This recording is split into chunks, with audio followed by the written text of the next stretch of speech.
चित्रकूट में भरत कैकई राज्य में थे। अपनी ननिहाल में अयोध्या की घटनाओं से सर्वथा अनभिज्ञ, लेकिन वे चिंतित थे। उन्होंने एक सपना देखा था, पर उसका अर्थ पूरी तरह नहीं समझ पा रहे थे। संगी साथियों के साथ बातचीत में उन्होंने कहा, मैं नहीं जानता कि इसका अर्थ क्या है, पर सपने में मुझे डर लगने लगा है।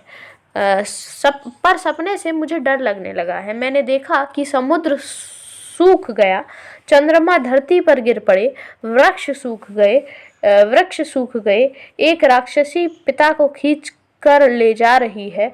वे रथ पर बैठे हैं, रथ गधे खींच रहे हैं। जिस समय भरत मंत्रियों को अपना सपना सुना रहे थे, ठीक उसी समय अयोध्या से घुड़सवार दूत वहां पहुंचे। घुड़सवारों ने छोटा रास्ता चुना था। जल्दी पहुंचने के लिए भरत को संदेश मिला। वह तत्काल अयोध्या जाने के लिए तैयार हो गए। ननिहाल में भरत का मन नहीं लग रहा था, उचट गया था। वे अयोध्या पहुंचने को उतावले थे। कैकयराज ने भरत को विदा किया, 100 रथों और सेना के साथ। उन्हें घुड़सवार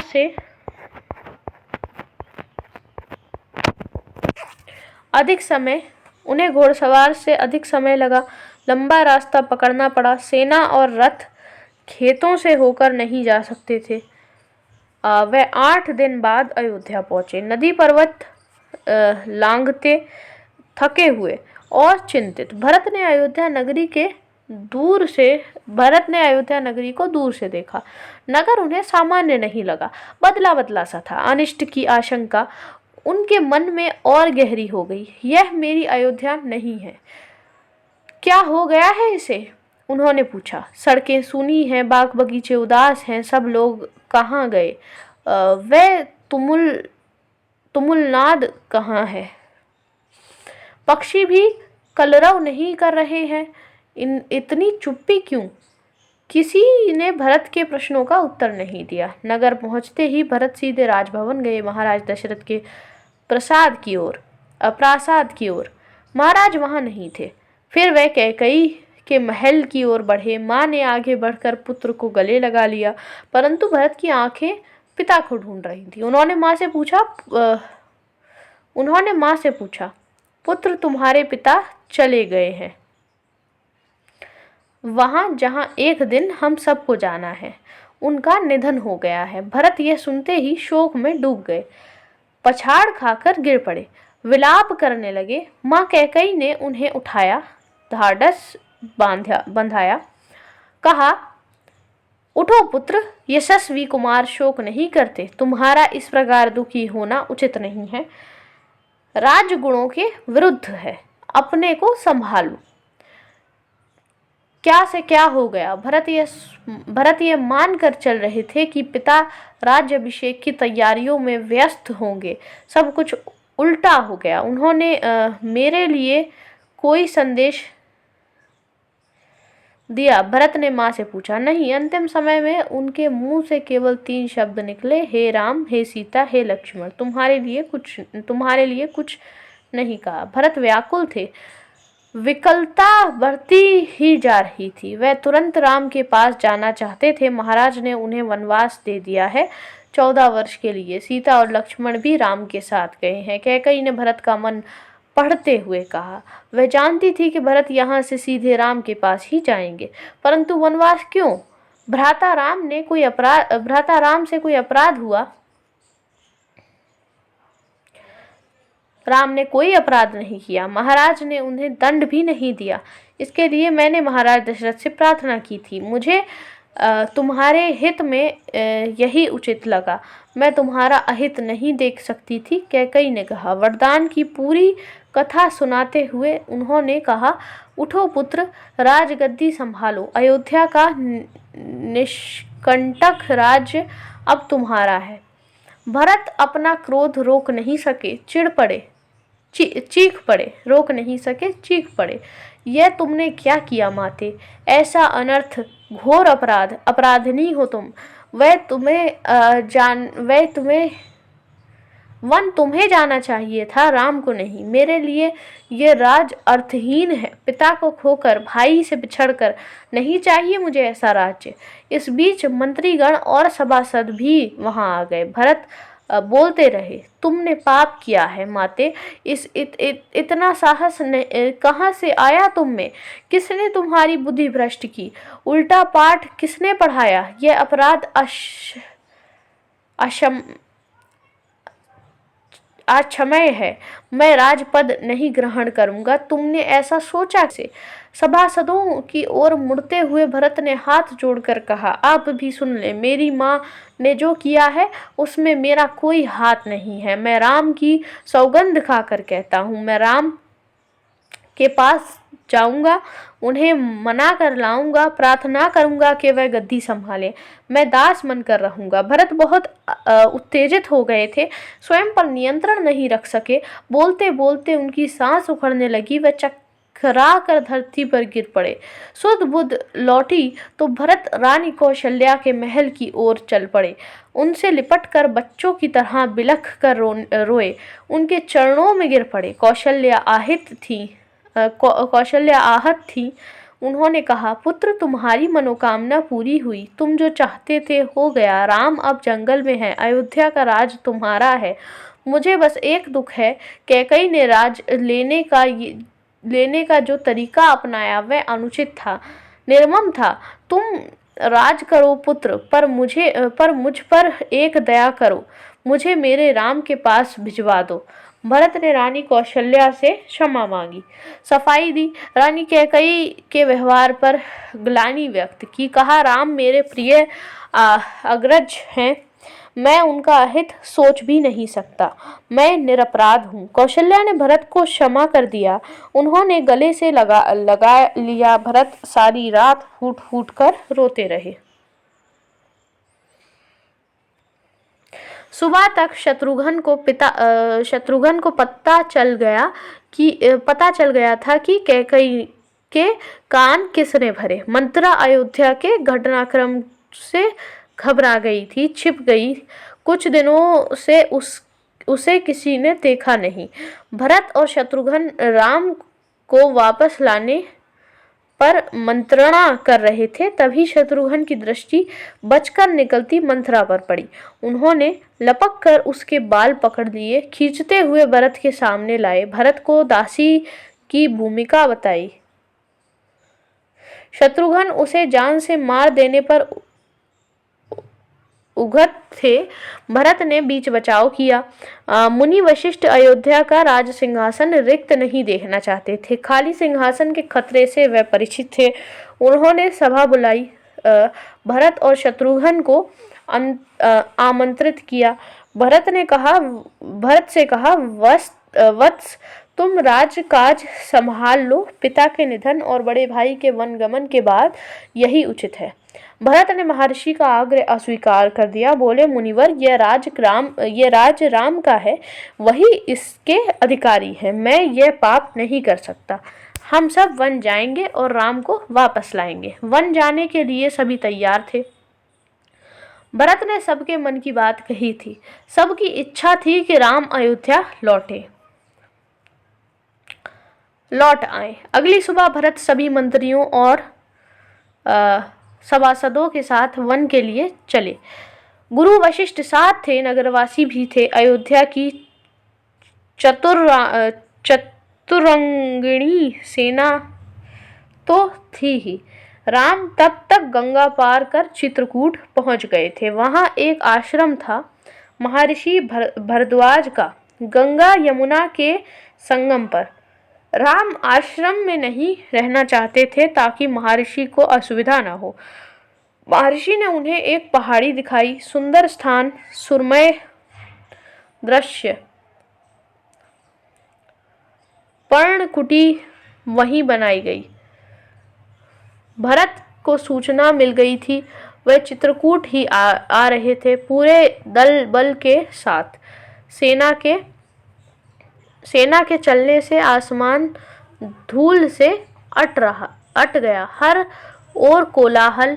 वह श्रृंगवेरपुर पहुंचे।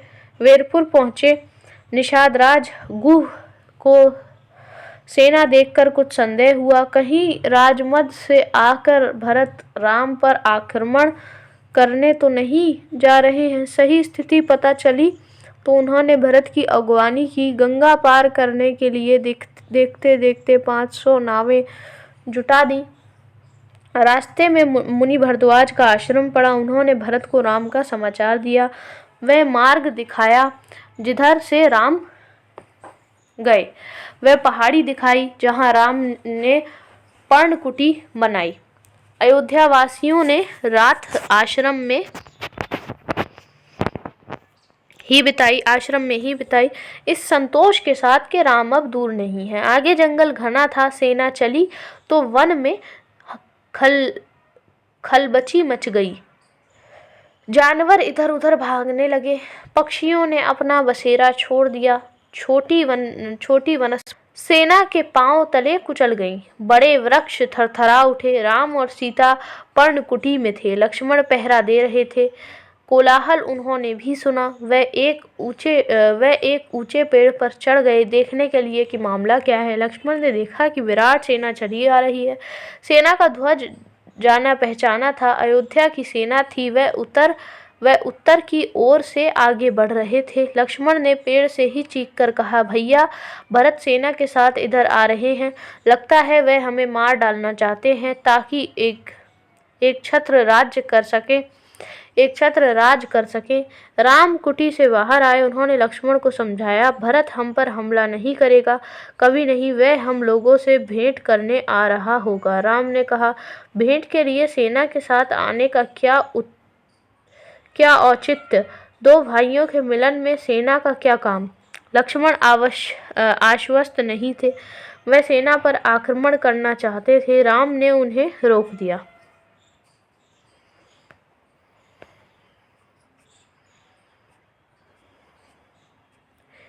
वीर पुरुष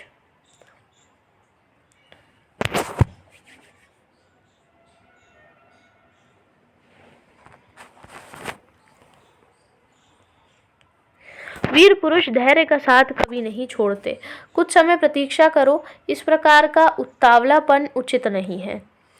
भरत ने सेना पहाड़ी के बीच रोक दी। नगरवासियों से भी वहीं ठहरने को कहा। कोलाहल थम गया। उसकी जगह पुनः वन की नैसर्गिक शांति ने ले ली। भरत ने पहाड़ी को प्रणाम किया। शत्रुघ्न को साथ लेकर नंगे पांव ऊपर चढ़े। पांवों की गति अचानक बढ़ गई। भाई से मिलने की उत्कंठा में वह और प्रतीक्षा नहीं कर सकते थे। पहाड़ी पर दूर से उन्हें एक छवि दिखी। वह राम थे, शिला पर बैठे हुए। पास ही सीता और लक्ष्मण बैठे थे। भरत दौड़ पड़े, राम के चरणों में गिर पड़े। उनके मुंह से एक शब्द भी नहीं निकला। शत्रुघ्न ने भी राम की चरण वंदना की। बोले वह भी नहीं। उन्होंने दोनों को उठाकर सीने से लगा लिया। सबकी आंखों में आंसू थे। भरत साहस नहीं जुटा पा रहे थे बड़े भाई को यह सूचना देने का कि पिता दशरथ नहीं रहे। एक दुखद समाचार है भ्राता। बहुत कठिनाई से उन्होंने कहा, पिता दशरथ नहीं रहे। आपके आने के 6ठे दिन दुख में प्राण त्याग दिए। राम सन्न रह गए, शोक में डूब गए। राम को पता चला कि भरत के साथ केवल सेना नहीं आई है, नगरवासी आए हैं, गुरुजन हैं, माता हैं, कैकई भी। राम लक्ष्मण पहाड़ी से उतरकर उनसे भेंट करने आए। सबसे स्नेह से मिले। सीता को तपस्विनी के वेश में देखकर माताएं दुखी हुईं। राम ने कैकई को प्रणाम किया सहज भाव से। कैकई मन ही मन पछता रही थी।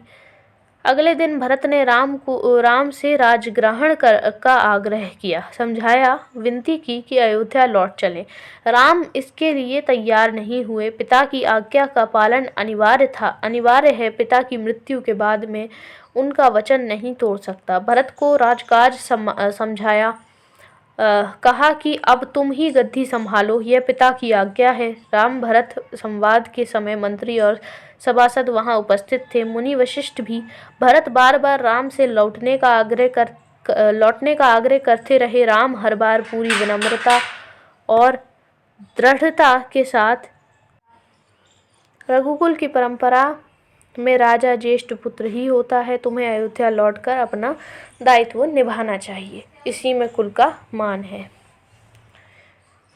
राम ने बहुत संयत स्वर में कहा, चाहे चंद्रमा अपनी चमक छोड़ दे, सूर्य पानी की तरह ठंडा हो जाए, हिमालय शीतल ना रहे, समुद्र की मर्यादा भंग हो जाए, परंतु मैं पिता की आज्ञा से विरत नहीं हो सकता। मैं उन्हीं की आज्ञा से वन आया हूँ, उन्हीं की आज्ञा से भरत को राजगद्दी संभालनी चाहिए। राम किसी तरह लौटने को तैयार नहीं हुए। भरत के चेहरे पर निराशा के भाव थे, वह विफल हो गए थे। राम को मनाने में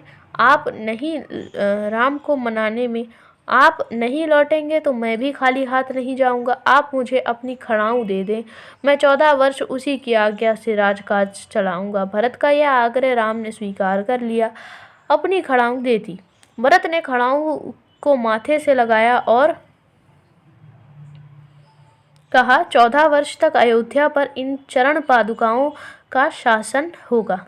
सबको प्रणाम कर राम ने उन्हें चित्रकूट से विदा किया। राम की चरण पादुकाओं को एक सुसज्जित हाथी पर रखा गया। प्रतिहारी उस पर चमर डुलाते रहे। अयोध्या पहुंचकर भरत ने पादुका पूजन किया। कहा, ये पादुकाएं राम की धरोहर हैं, मैं इनकी रक्षा करूंगा, इनकी गरिमा को आँच नहीं आने दूंगा। भरत अयोध्या में कभी नहीं रुके। तपस्वी के वस्त्र पहने और नंदीग्राम चले गए। जाते समय उन्होंने कहा, मेरी अब केवल एक इच्छा है, इन पादुकाओं को उन चरणों में देखूं जहां इन्हें होना चाहिए। मैं राम के लौटने की प्रतीक्षा करूंगा 14 वर्ष। ये हमारा चैप्टर था जिसका नाम था, क्या नाम था इसका, चित्रकूट में भरत। हाँ, चित्रकूट में भरत। तो ये पूरा हो गया है।